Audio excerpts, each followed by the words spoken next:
Opa, tudo bem, gente? Bem-vindos a mais um podcast da Expo Ringo e nós estamos aqui nos estúdios da Agrobatida, nosso parceiro dessa feira agropecuária que já é a maior de Sergipe. Já sabe a data, hein? De 4 a 8 de outubro de 2023, Expo Ringo, no Povoado Brejo, no Complexo Fábio José. É ali em Lagarto, isso mesmo, um dos maiores complexos que você ainda não conheceu. Muita gente que está assistindo aí, talvez ainda não conheceu o Complexo Fábio José, mas quer a dica. Antes mesmo da Expo Ringo, assim, dia de sábado, à tarde, muita gente, muito pai de família, muita mãe de família tá de folga, vai lá para conhecer o pôr do sol do Complexo Fábio José. Tem um mirante lá, você já conhece o mirante lá do Complexo Fábio José? Para não me deixar mentir, os meus convidados hoje, que vamos falar de um assunto bem interessante sobre a pecuária leiteira. Que pôr do sol bonito! Para você conferir esse pôr do sol, é só você acessar aí o Instagram da Expo Ringo, o meu Instagram também, Cleverton_Macedo, e vocês vão conferir essas imagens belíssimas que estamos constantemente postando nas nossas redes sociais. Vamos apresentar agora aqui os entrevistados de hoje, começando aqui pela estudante de Engenharia Agronômica da Universidade Federal de Sergipe, a Emily Caroline dos Santos Alves. Tudo bem, Emily? Tudo sim, boa noite. É um prazer estar aqui, né? Representando o GEDRUFES, o Grupo de Estudo e Pesquisa em Desenvolvimento Rural lá da UFES. Isso, vamos falar sobre pecuária leiteira, os gargalos dessa atividade, as dificuldades do pecuarista, tudo que o homem do campo precisa saber, porque Expo Ringo não é só divulgar uma feira agropecuária, é a oportunidade também de você se informar bem tudo que está acontecendo nos bastidores do agronegócio, para que você não perca dinheiro nem tenha prejuízo. Por isso que a gente trouxe aqui para os estúdios também um pesquisador da Embrapa. Existe hoje uma excelência em pesquisa que se chama Embrapa. E eu conheço a Embrapa na minha trajetória aí no agronegócio como jornalista, como curioso do assunto, conheço a Embrapa há exatos 23 anos. E eu conheci Hélio Wilson. Hélio Wilson acho que já está aposentado, né? Essa altura acho que ele já se aposentou. Donald, né? Eu sou da época ainda da velha guarda aí, dos grandes pesquisadores. A professora Urbana, será que ela está por lá ainda? Pesquisadora cientista, Maria Urbana. Um abraço a todos eles que podem até estar nos assistindo também agora. Eu estou aqui com o pesquisador da Universidade Federal de Sergipe, agora sumiu aqui. Eu estou aqui com. Eu coloquei aqui, gente, os nomes de todos, mas eu vou achar. Peraí, aqui achei. Samuel Souza, pesquisador da Embrapa Tabuleiros Costeiros, médico veterinário. Bem-vindo, Samuel. Obrigado, é um prazer poder representar a Embrapa, né, na vanguarda na pesquisa de soluções tecnológicas para o agronegócio, né, e também para a agricultura familiar. Muito importante dizer que a Embrapa ela não escolhe cliente, a Embrapa de fato tem uma missão honrosa, né, e muito responsável no sentido de desenvolver tecnologias e soluções tecnológicas, né, que tragam melhoria na eficiência, no resultado, na redução dos custos, respeito ao consumidor, aos animais e ao meio ambiente. Eu acompanhei as pesquisas, na época, tem uns 20 anos isso, das boas manivas na área de mandioca, cariris, qual era a outra maniva que eu esqueci agora o nome, né? Não me lembro mais também, né? A gente tem mais de 20 anos. Eram manivas mais resistentes à doença. O milho que não adoecia. Ainda existe hoje, deve ter muitas variações do milho. Foi a Embrapa, gente, que descobriu esse milho mais resistente à praga e doença. É bom a gente resgatar essa memória da importância dessa empresa brasileira de agropecuária, que ela é especialista em pesquisa para melhorar a vida do homem no campo. Vamos começar com o nosso primeiro tema, né? Por que a gente vai falar agora de pecuária leiteira? Porque ela é importante para o estado de Sergipe. Ela tem um impacto econômico interessante até para manter o homem no campo e evitar o êxodo rural. Vou começar aqui agora, inicialmente, com uma primeira pergunta, na nossa primeira rodada, a Emily. Emily, fala aqui para a gente a importância econômica da pecuária, de corte e de leite aqui para o estado de Sergipe. Bom, para você ter uma noção, no Brasil, o Brasil é o segundo maior produtor de carne do mundo e o terceiro maior produtor de leite. Então, assim, dentro da cadeia produtiva, tanto da carne como do leite, são gerados milhões de empregos. E como você falou, é extremamente importante no meio rural. Para você ter uma ideia, aqui em Sergipe, 80% dos estabelecimentos que produzem carne ou leite são da agricultura familiar, então tem uma importância enorme. E o que a gente vem observando aqui em Sergipe é cada vez mais os produtores investindo na pecuária tanto de corte como de leite. Então, é bem nesse sentido mesmo, na geração de emprego e renda para o Estado. Professor, eu vou chamar professor porque o médico veterinário, ele também é um formador de novas mentes, novos estudantes da área. Talvez você já tenha sido convidado para lecionar. Então, eu costumo sempre tratar um médico veterinário também como professor, porque ele é um disseminador de conhecimento. Doutor, com relação a essa importância econômica, o senhor percebe hoje que o homem do campo está mais interessado em permanecer no campo por causa dessa atividade leiteira? Ela é um fator agregador de trazer o homem para as suas origens no campo? Não só a atividade leiteira, né? A atividade agropecuária, de uma forma geral, ela tem o poder, né, de desenvolver toda uma região, né? Isso tem acontecido em Sergipe. Sergipe se despontou em algumas culturas, por exemplo, milho, né, a bovinocultura leiteira, né, em algumas regiões específicas, né, que outros estados, com as dificuldades climáticas enfrentadas nessas regiões, não se desenvolveram tanto e passou a ditar, não ditar regra, né, mas a dar o exemplo, né, de produtividade e de enfrentar essas diversidades. Gado leiteiro, a gente lembra do sertão do Sergipe, né? Isso, por incrível que pareça, né, uma região do ponto de vista climático desafiadora, é hoje o maior polo de produção, né, um dos maiores polos de produção do Nordeste, né, aqui no Alto Sertão Sergipano, na região Nossa Senhora da Glória, né, com uma produtividade realmente muito expressiva do gado de leite. Isso tudo é devido a tecnologias agregadas. E respondendo a sua pergunta, quanto mais tecnologias adaptadas a essas realidades, né, quanto mais soluções para esses problemas dessas localidades, né, maior vai ser a chance de ter um sucesso produtivo. Isso vai desenvolver a região e vai trazer riqueza e vai fixar o homem do campo, né, vai fazer com que ele tenha ainda mais orgulho do local onde ele vive, onde ele produz, onde ele traz, né, desenvolvimento. A Emily, com o grupo de estudos da Universidade Federal, o GEDRUF, Isso. você tem viajado bastante, tem ido muito ao sertão, né? Como é que tem sido essa relação, esse contato com o pecuarista lá do sertão? Por incrível que pareça, ele falou em Glória, mas em Sergipe o maior produtor, tanto em produção como produtividade de leite, é Poço Redondo. Glória tem essa fama porque tem muitas indústrias de transformação, né? Quer dizer que Poço Redondo passou Glória, foi? Sim. Eles estão, assim, numa disputa bem Como diz o homem do campo, próxima. tá uma pareia. Mas Poço Redondo, atualmente, no estado, é o maior produtor e tem a maior produtividade. Seria Santa Rosa do Hermílio, o povoado de Santa Rosa do Hermílio, em Poço Redondo? É porque a gente pega como um todo, não os povoados. O município todo. O município todo, isso. E nessas viagens, o que é que você tem percebido, assim, o homem do campo, ele está satisfeito com essa produção de leite, ele está satisfeito com esse tipo de negócio, ou tem alguns que, insatisfeito por algum prejuízo, eles estão querendo já migrar para outros tipos de produção? Geralmente a gente vê isso por região. Por exemplo, o sertão, os produtores se dão muito bem com o leite. Já o agreste, como tem a expansão do milho, os produtores estão deixando a atividade leiteira e estão indo para a produção de milho. O leste, não. O leste a gente já vê um aumento na produção de leite. Então, vai muito por região. Onde tem essas commodities agrícolas como o milho, a tendência é que os produtores, por ver mais vantagem de mercado, eles deixem a atividade de leite e vão para atividades como o milho. Quer dizer que no sertão, ou seja, não se sabe se a produção de milho seria boa, até por conta do clima, pela falta da chuva, preferiram ficar lá no leite e estão se dando bem, né? Até tem a produção de milho, mas lá tem muita indústria para transformação de leite, então para eles é mais vantajoso continuar produzindo leite porque tem um mercado para captar aquele leite. Eles têm para onde escoar a produção. Ou seja, quem está produzindo hoje leite, doutor, tem para onde escoar a sua produção, não está havendo prejuízo para o homem do campo?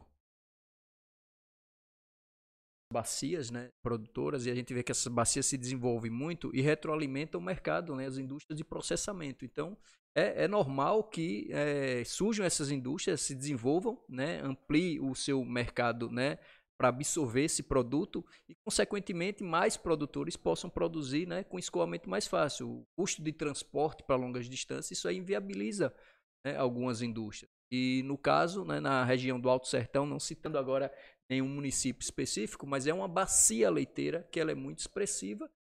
E isso tem muito a ver, né? Você perguntou por que o leite, né? A gente vê em comparação com outras regiões, a gente vê que ele consegue enfrentar melhor a diversidade climática.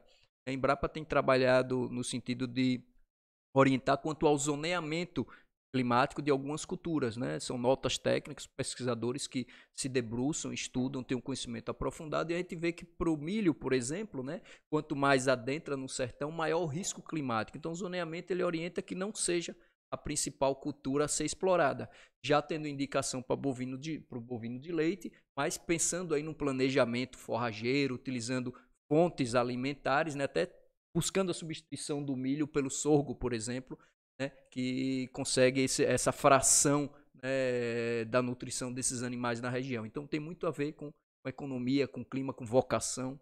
Gente, eu vou dar uma parada aqui, porque chegou uma professora aqui nos nossos estúdios, gente. É a professora da Emily. Ela é a professora doutora Ana Paula, e eu vou dizer agora certo o sobrenome dela, que é de origem Alemanha.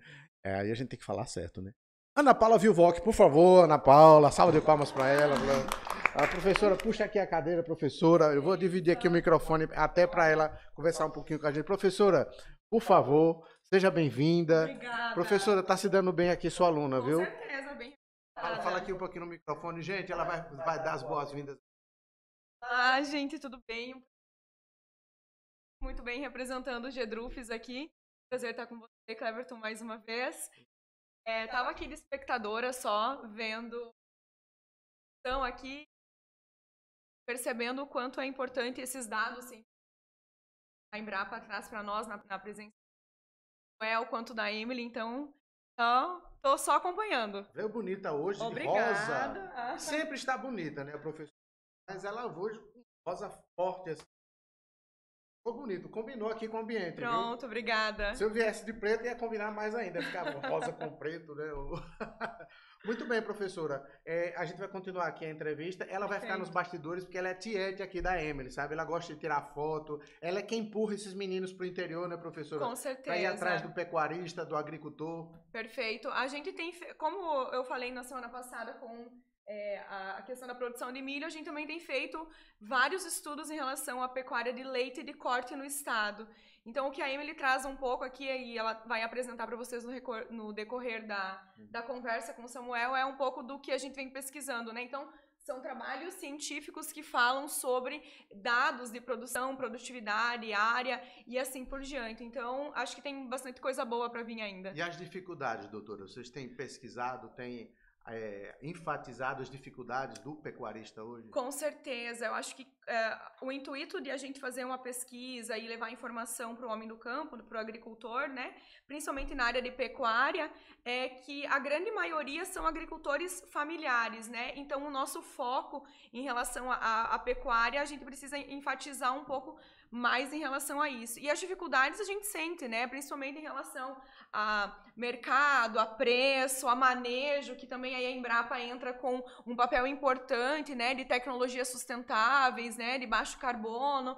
Então, acho que tem tudo que envolve esse setor, essa cadeia produtiva, tanto da pecuária de leite como de corte, a gente está super inserido para também o papel da universidade não é só produzir a pesquisa, mas é levar isso em forma de extensão para o homem do campo. Uma intenção também dessa parceria da Expo Ringo com a Universidade Federal de Sergipe é disseminar essa pesquisa. Isso. Se o homem do campo, professora, quiser ter acesso ao Gedrufes, que é um grupo de estudos sobre principalmente milho e também a questão da pecuária e pecuária de leite, sobretudo. Tem algum telefone de contato para poder conversar com você, o pecuarista dar uma ligada? Olha, eu estou com uma dúvida aqui sobre isso, dá para mandar aqui um engenheiro agrônomo, um estudante? Tem como? Pode até divulgar esse telefone, eu acho interessante. Nós temos alguns canais de contato, né? Então, o primeiro seria o telefone da própria universidade, né?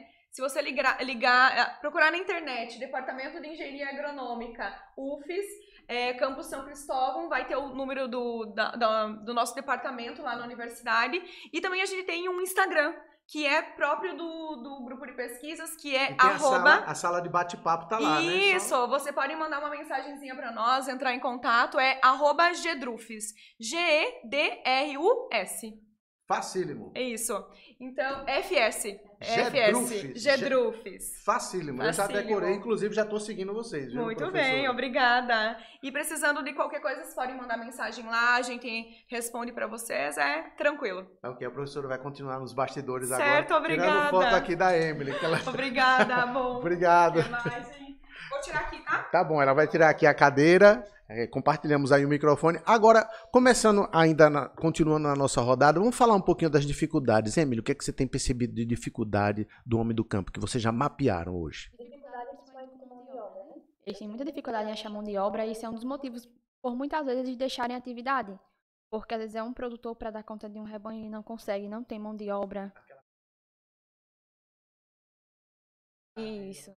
Chega fora do horário de trabalho. Então, como a gente estava conversando aqui um pouquinho antes, tem que ser acordo entre o produtor e o funcionário. E muitas vezes não dá certo. Então, uma das coisas que os produtores mais reclamam em campo é em relação à mão de obra. Ele gostaria até de aumentar a produção, mas não está conseguindo? Ele até tenta aumentar a produção, mas a mão de obra não tem para fazer. Ele só não consegue, muitas vezes, dar conta de tudo.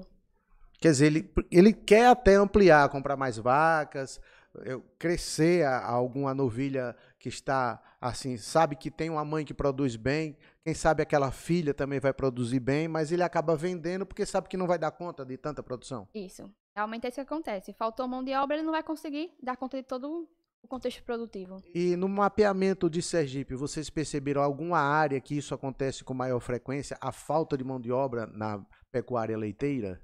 No geral, quase todo estabelecimento ultimamente vem sofrendo com a falta de mão de obra.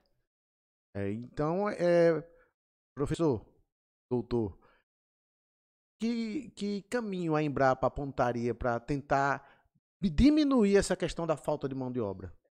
Não agiríamos, né, diretamente na questão da oferta de mão de obra, mas talvez na capacitação de mão de obra. Eu acho que não só a escassez numérica, mas a escassez em qualidade, né, a mão de obra qualificada, né? Então a Embrapa tem trabalhado não só no desenvolvimento de tecnologias, mas na formação de multiplicadores, né? E aí a gente, através de palestras, de cursos, de unidades demonstrativas, né? Vocês fazem isso bem, eu tenho unidades certeza. de referência tecnológica. Os dias de campo, não é, Isso, doutor? os dias de campo são uma forma de transferir essa tecnologia e de fazer capacitações direcionadas, às vezes sobre uma temática mais ampla, ou às vezes para boas práticas de manejo, né? E tanto produtores quanto seus funcionários, né?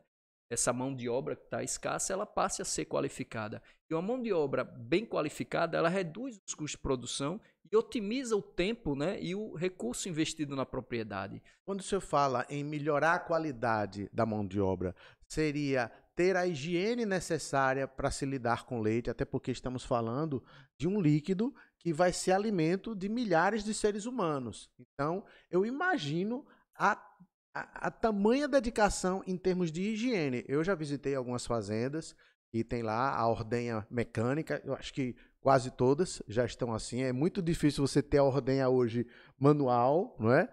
Hoje é tudo mecânico. E a quantidade de procedimentos que precisa o trabalhador ter já na memória para poder cuidar ali da teta da vaca de uma forma higiênica, sanitizada. Vocês passam por esse treinamento? Isso é importante dizer, que não adianta eu ter um nível tecnificado, né, muito elevado, muita tecnologia implantada, se as pessoas que estão operando esses equipamentos não estão capacitadas. Então vai muito da capacitação, da orientação, né, dos riscos de contaminação.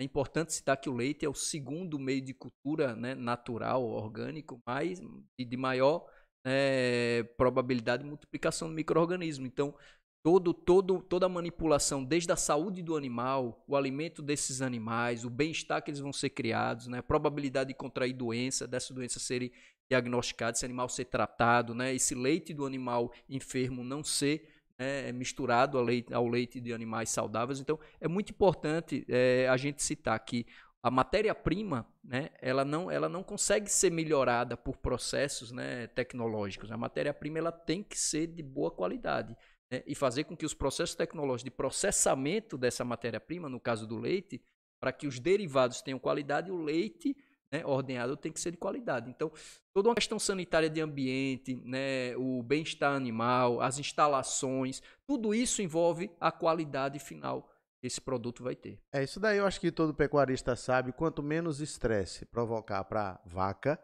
ela vai produzir mais. Mas eu acho que não é só esse o fator preponderante para que se produza bem. Você tem observado assim outros fatores que findam numa boa produção de leite, Emily? Tecnologias de manejo. Aí Samuel pode até aprofundar mais, principalmente na questão nutricional e de genética. É isso que a gente vem observando, que vem fazendo com que a produtividade e a produção venham aumentando no estado. A ração da vaca, o que é que eles estão dando para as vacas agora? Olha, a gente vê muito no sertão, palma, glicídia, que ele vem citando também. Glicídia é maravilhosa. Eu me lembro de um estudo da Embrapa, que foi há uns 20 anos. Eu não me lembro quem foi o pesquisador mais, porque são tantos, né? Que estudo maravilhoso. Eu acho que foi naquela fazenda experimental em Dores, em Nossa Senhora das Dores. Ainda tem a glicídia lá? Gente, tenho novidades da glicídia para trazer hoje aqui tem para que vocês. disseminar esse conhecimento. Será que o homem do campo sabe que a glicídia é a fórmula mágica para o gado? Gente, é impressionante. Olha, eles colocaram, eu vou fazer aqui colocaram o gado só no pasto. E no gado cercado, do outro lado, pasto e glicídia. Eu quero que vocês vejam a diferença do que é um gado com glicídia. O dobro do peso, basta dizer isso. Estou mentindo, doutor? Exatamente. O dobro do peso, a mesma idade, viu? Os bezerrinhos cresceram junto, da mesma mãe. Mas a diferença é gritante.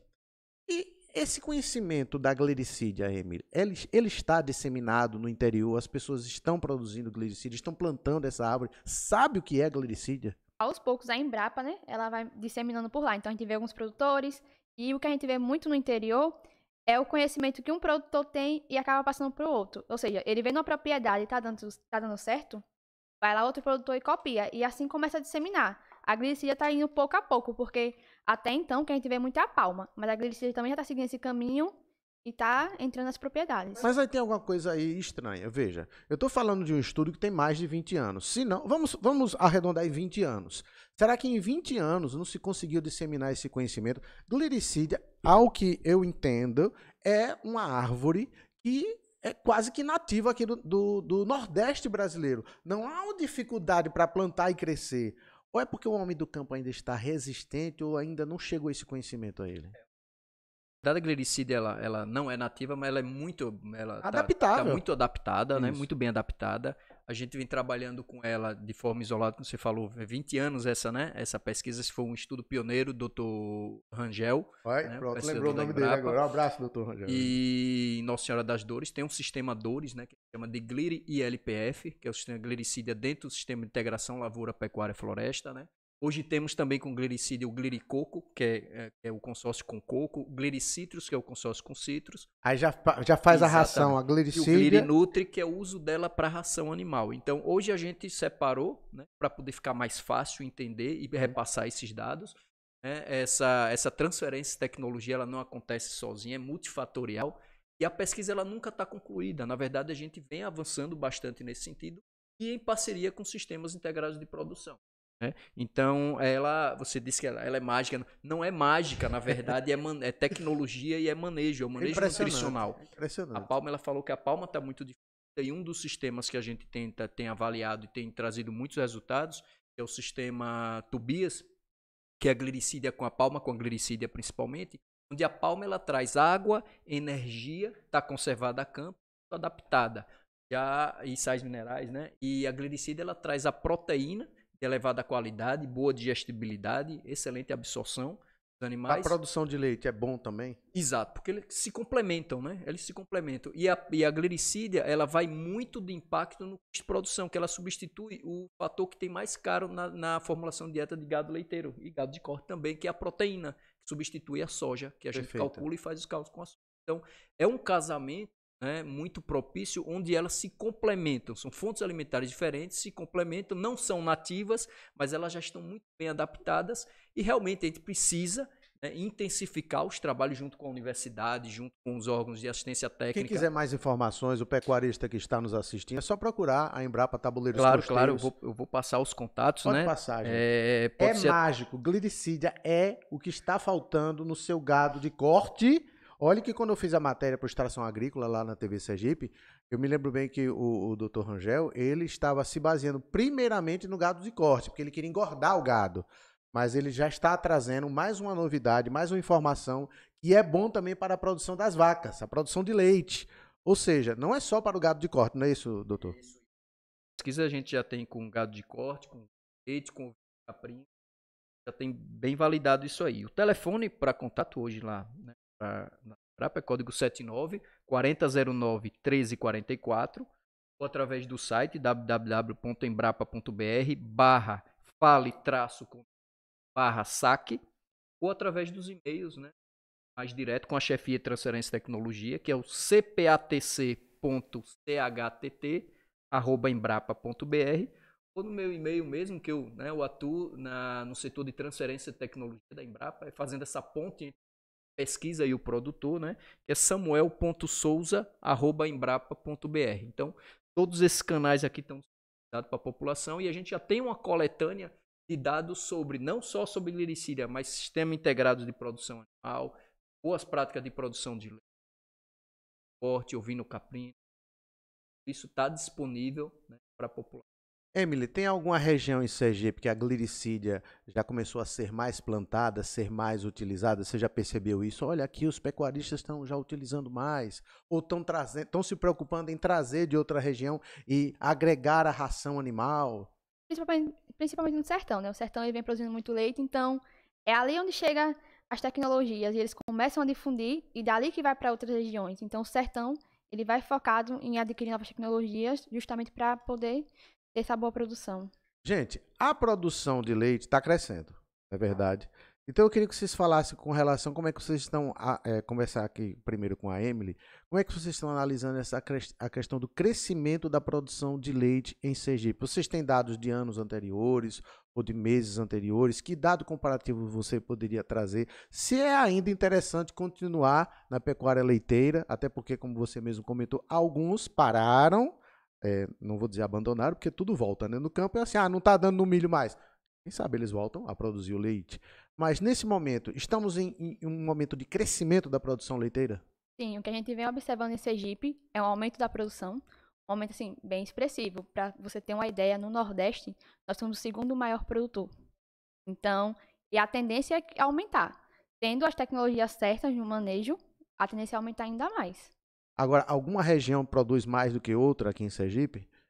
Fora o sertão? Fora o sertão, sim. O leste. O leste ele vem se destacando na produção. E municípios? Pirambu? Não. Japaratuba? A gente pega os municípios assim, o leste Capela. no geral. No geral, o leste no geral. Porque quando a gente segmenta os municípios, a produção fica muito distinta. Então, no geral, o leste como um todo. Isso. Agora, algum tipo de gado está mais elevada a produção? Gados europeus, o girolando? Qual seria o gado que está dominando aqui? Vocês já perceberam? Eu acho que essa parte deixa mais para Samuel responder, porque a gente não observa as raças. Mas o que a gente vem vendo muito em campo é os mestiços, né? Por conta das adaptações climáticas. Então, pega o gado europeu e faz essa mistura em campo. Me parece que o gado europeu, doutor, ele foi introduzido aqui na produção brasileira para que aumentasse a produção, porque ele já era famoso por isso lá, né? Aí misturou com alguns rebanhos de diferentes raças e aumentou a produção, né? É importante citar essa introdução, né, do gado, né, de raça holandesa. Ela tem uma produtividade expressiva quando comparada, né? É superior a outras raças, mas é importante citar que isso não pode ser feita a adoção na criação sem ter uma adequação do sistema produtivo a isso, né? Não é porque eu tenho um animal que historicamente, né, geneticamente tem um potencial de produção maior que ele necessariamente vai produzir. Então tem que ter todo um planejamento de manejo, principalmente nutricional, uma adaptabilidade à região, né? Porque dependendo da situação, a gente tem algumas raças menos conhecidas, como a raça Sindhi, que é uma raça de origem indiana, está sendo pesquisada pela Embrapa, mas no campo experimental Nossa Senhora da Glória, né, pela Embrapa semiárido. Tem uma perna tão comprida, Isso, que é um animal menor, que ele consegue produzir bem em adversidade climática, né, com nível nutricional menor, com exigência nutricional menor. O manejo é melhor com ele é mais essas eficiente, vaquinhas. de fato, né? Mas eu não posso fazer essa recomendação com cada produtor, cada realidade, cada porteira é uma realidade diferente. A gente tem recomendações em geral, mas é importante dar qual o poder de investimento, qual o escoamento, qual a produtividade, qual que é a infraestrutura do produtor para saber qual que é o melhor, né, melhor genético. Não posso afirmar nem sobrepor uma raça sobre a outra. Mas o importante é ter um diagnóstico da propriedade para que essa recomendação do perfil de raça, do grau genético, que é uma informação importante, né? Muito pecuarista agora, muita gente que está querendo até começar nessa atividade, talvez falte ainda informação importante.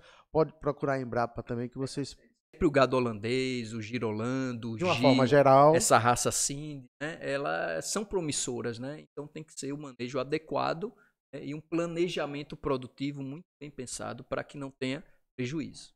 Perfeito. Ainda, os gargalos, a gente pode falar de gargalos dessa produção de leite, doutor? O que é que você tem percebido assim de gargalo mesmo, de dificuldade? Eu acredito que seja a questão do planejamento nutricional e o custo de produção. O sistema de produção de leite ele acaba sendo um pouco mais intensificado e se você não tiver um planejamento de produzir uma forrageira adaptada à região, a gente falou um pouco de glicídia, de palma, mas de fazer com que esse alimento seja conservado, porque temos 3 meses de chuva, digamos assim, de inverno, no máximo 4, com uma certa umidade, para produzir material forrageiro e o resto do ano seco, onde a pastagem vai estar de baixa qualidade. Então esse alimento tem que estar conservado, seja em forma de feno ou, o que é mais comum e mais indicado, em forma de silagem. Então tem que ter um planejamento produtivo, né? Um cálculo realmente da dieta para não fornecer nem a mais nem a menos da quantidade que esse animal precisa para produzir determinada quantidade de leite. Então é assim, não dá para produzir sem planejamento. A agropecuária não dá para ser no amadorismo, né? E a gente enfrenta muitas questões culturais, mas o produtor ele tem nos ensinado muito, né? Porque é ele que está na ponta, ele está na diversidade. A gente chega com a tecnologia, mas faz essa adaptação. Então, de uma forma geral, é isso. As tecnologias sejam adotadas de forma pensada, planejada e tudo seja calculado, né, para que não haja esse prejuízo. Então, o maior gargalo, eu acredito que é esse, a questão gerencial hoje da propriedade. Está faltando um pouco melhor de planejamento. E as oscilações dos insumos para produzir o alimento, fornecer para esses animais, também tem pesado muito, né, no custo de produção desse produtor. Pode completar aqui a informação. Então, acho que é realmente isso. Tem estudos da Embrapa que comprovam que a maior parte do custo de produção vem da alimentação, vem do manejo nutricional. Então, para o produtor, isso pesa. E aí que entra, que ele falou, o planejamento.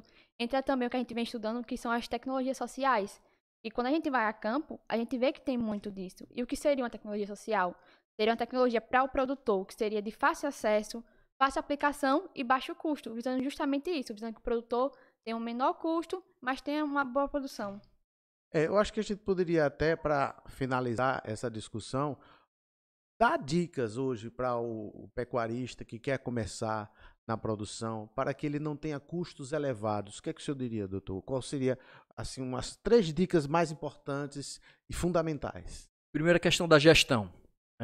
O que é que está sendo investido, né? O que é que é gasto na propriedade e o que está sendo apurado, Ele né? precisa Com a venda ter do isso leite. Precisa no ter papel. anotação de tudo. Então a parte de gestão é muito importante. Segundo, planejamento. Quando a gente fala de planejamento, pensa principalmente na questão nutricional, né? A colega acabou de falar aqui que realmente é o que acaba comendo a maior fatia, né, de toda a receita da propriedade. Então, planejamento nutricional, plantar fontes de alimento e conservar essas fontes de alimento para o momento onde a questão climática, né, não vai ter essa disponibilidade com facilidade. E normalmente, quando tem essa questão climática mais adversa, o custo do alimento ser comprado em outra propriedade vai ser muito maior, porque, né, pela escassez da oferta de alimento, esse alimento acaba sendo muito caro. E o terceiro é adotar, né, tecnologias, né, e realmente agregar a rotina da propriedade, boas práticas de manejo, tanto de reprodução, sanitário e nutricionais. Essas são os 3 pilares, né, da bovinocultura leiteira. Vamos lá, Emily. Pronto, acho que é isso mesmo. Literalmente, a gente vê a importância da gestão. Não só na pecuária, mas em qualquer atividade agrícola. A gestão é essencial. Se você não tiver uma boa gestão do seu estabelecimento, você pode pensar que está tendo um lucro, mas não está tendo. Então, tem que tomar cuidado em toda a sua atividade, ter tudo anotadinho, estar sempre planejando. A gente percebe assim, um estudante, né, que já se preocupa nesse momento, antes mesmo de se formar como engenheiro agrônomo, um engenheiro agrônoma, que estou aqui já, né? Falta pouco tempo, Emily, para se 1 ano e formar? meio. 1 ano e meio, né? Uma formanda praticamente, né? E já se preocupando em viajar, em ir para o interior. Dá vontade de se tornar uma produtora rural, Emily? Assim, dá vontade de um dia eu vou ter minha terra. Eu acho que a vontade maior é literalmente ajudar, sabe? Literalmente ver aquela realidade do produtor e ajudar ele de alguma forma. E é possível, então, o homem do campo ele ganhar mais do que se estivesse trabalhando na cidade? Sim, é super possível. Com gestão, a possibilidade com certeza existe. Ou seja, gente, nós estamos falando aqui de um grande incentivador para que o êxodo rural ele diminua, porque isso tem sido uma dificuldade para o crescimento do agronegócio de uma forma geral, falando aí de todas as culturas. O que é que a gente vem observando nos últimos 70, 80 anos aqui no Brasil? O êxodo rural inchou as grandes cidades. Falta emprego para todos, falta trabalho, aí começa a marginalidade de muitas pessoas que começam a morar em lugares insalubres, dificuldade de moradia, dificuldade para criar os filhos, e muitas vezes o pai ausente, e toda aquela luta que a gente já conhece bem do que é uma grande cidade e a falta de trabalho para todos. Então, para evitar isso, é que a gente construiu aqui essa estrutura para trazer informação boa para você que ainda sonha em viver do campo. Doutor, é possível isso? É sim. O desenvolvimento, né, social, ele está atrelado, sim, a que isso aconteça de uma maneira sustentável. A gente fala que tem que ser a tecnologia, né, o desenvolvimento, ele tem que ser de uma forma que seja socialmente justo, economicamente viável e ambientalmente correto. Então, esses são parâmetros que a gente não pode abrir mão. E eu acredito que, sim, esse desenvolvimento do meio rural, ele pode ser alcançado, né, através de tecnologia, né, de apoio de políticas públicas, aí incentivos também privados, é muito importante. E o conhecimento tem esse poder, né? Inclusive, o governo do estado já sinalizou aí que vai construir a adutora do leite. Vai trazer água do Rio São Francisco até o povoado lá de Poço Redondo, onde é um grande produtor de leite, né? Santa Rosa do Hermílio e adjacências. Vai trazer água do Rio São Francisco, porque uma das grandes dificuldades, né, Emily, que eu acho que você já percebeu nas suas viagens, é água. Isso. O grande problema da gente aqui é a escassez hídrica, né? Então, o que a gente percebe lá, quando a gente faz os estudos, é que eles precisam da água para produzir. Leite, principalmente, eles precisam de água. O que acontece lá? Eles ficam próximo ao rio. O Sertão está próximo ao rio. A prefeitura, ela paga caminhão-pipa para levar água até a propriedade. E é assim que eles conseguem produzir. Ou seja, se não fosse o apoio que eles têm lá, seria impossível hoje estar com essa produção. Porque seria um custo a mais que eles já teriam dentro da propriedade. Doutor, produzir leite sem água, hein? Em um sistema produtivo, né, com escassez de água, mas é importante a gente citar que a gente não busca uma guerra, né, de combate à seca. Na verdade, a gente busca, né, métodos de convivência com a falta de água. Então, eu falei, são 3 meses. Nesses 3 meses, usar do máximo de tecnologias e ser o mais assertivo no planejamento para poder produzir o máximo possível de alimento e deixar ele bem conservado, usando, né, técnicas de conservação desse alimento. Então, tudo isso acaba sendo, né, fatores para melhorar. Vou trazer de novo o senhor para cá, porque o senhor vai falar muito sobre manejo, né?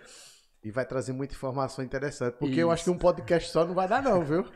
Não, eu gostaria de aproveitar a oportunidade, você falou de uma ação de governo, né? Eu acho importante citar, eu falei de produção ambientalmente correta, né? O governo do estado, também através da Secretaria da Agricultura, né, assinou o plano ABC+, Sergipe, né, junto com um trabalho coordenado aí pelo Ministério da Agricultura, pelo MAPA, né, que junto com o apoio da Embrapa, junto com as tecnologias, a participação também da Indagro, construímos um plano de trabalho, né, para o plano ABC. O plano ABC é o plano de produção de baixo carbono. Então, a gente está pensando na produtividade, né, de uma forma economicamente viável, mas também pensando em boas práticas de manejo que reduzam o custo de produção e não causem nenhum tipo de agressão ao meio ambiente. Então, quando a gente fala de baixo carbono, são tecnologias que realmente vão preservar o solo, né, que vão evitar algum tipo de contaminação, uso de recursos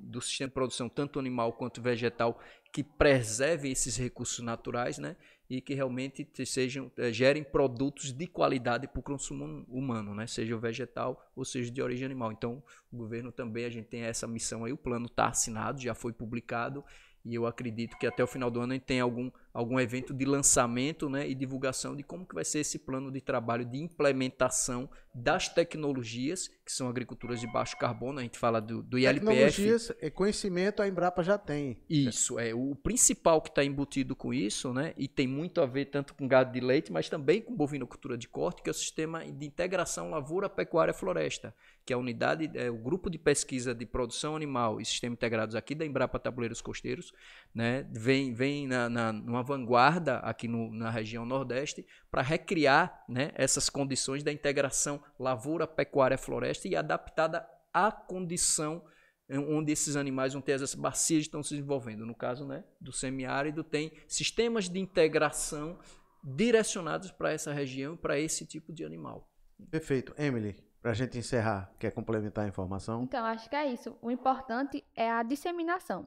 A Embrapa vai trazer essas tecnologias, o importante é a disseminação nas propriedades, porque a partir do momento que os produtores eles conseguem captar essa tecnologia, eles conseguem melhorar tudo dentro da propriedade.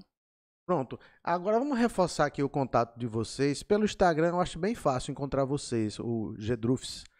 Seria @Gedrufs. @Gedrufs. Entra lá na sala de bate-papo, tira Só dúvida. mandar mensagem, qualquer momento a gente tá respondendo. Venha cá na minha propriedade, venha ver aqui minhas vacas leiteiras. Estou Nós com uma vamos. dificuldade aqui. Vamos lá para pesquisar a qualquer momento. Muito bom. Olha, Emily, muito obrigado, gente. Ela é estudante de Engenharia Agronômica da Universidade Federal de Sergipe. Está viajando aí toda semana, junto com os colegas, coordenado aqui pela professora que se apresentou aqui durante o podcast, a professora Ana Paula Vilvock. Acertei. Ana Paula Vilvock, que é professora e doutora em engenharia agronômica e representando aqui o Departamento de Engenharia Agronômica da UFS. A UFS é parceira, gente, da Expo Ringo. Já sabem, hein? Nosso compromisso está marcado de 4 a 8 de outubro. Grande feira agropecuária, a maior de Sergipe, uma das maiores, seguramente, do norte e nordeste do país. E a gente vai se encontrar lá.